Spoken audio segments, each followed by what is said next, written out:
and manual. Doma malo chungu chendo matimo lokruok ne katiba mondo keta gulu mar NG-CDF ngaf kod mano mar senators e katibano donga doni kik chwal paro machigno jatend piny ni kete ko Kenya ka chop tiek winjo ngur mano chwal gi riwruok ma Katiba Institute makwedo chendo no Efinya Kidi nyoler. En paro mar chik mageto neno ni orwaki ei katiba aguche mag omenda magin NG-CDF ma jood bura tayo ka okale komiti moyiedhi.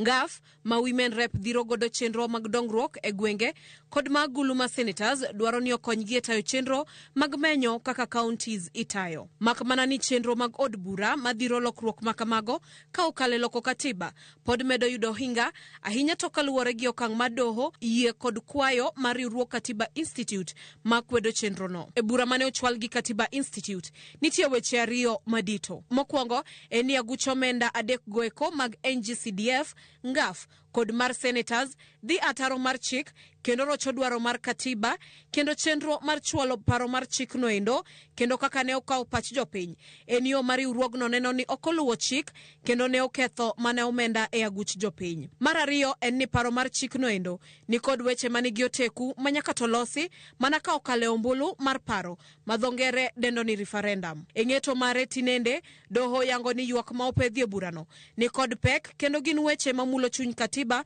manyaka non malongo mondo doho ochiw duoko mare. Jong'ad bura mag doho no koro chwalo burano e nyimo gai ma doho Martha Koome mondo chuoga put mar jong'ad bura madhi winjo matut kendo ng'ado burano. Gie thuolo ni doho ng'ado ni paro mar chik no endo kik chwal ne jatend piny Kenya William Ruto ni okete koke kendo puodhe kaka chik. To kaponi ochwale kendo ma jatend piny opuodhe to koyiene chik no endo chako tich nyaka burano rum. Katiba Institute oseyo od bura kuom rem tayo chenro mar ombulu mar paro motelo. Katiba Institute kod riwruoge mamoko ne oseyo jood bura kuom donjore e tije ma chik ok opuodhonegi. We are concerned that as provided for the Constitution, the only two levels of government where the consolidated monies should be shared, which is called the Equalization Fund, is the national government and the county government. Elected members have no function to which they could be able to receive money to provide services. If they are legislators, let them be legislators. If they want to be administrators, let them resign, join the executive and be administrators of these kitties.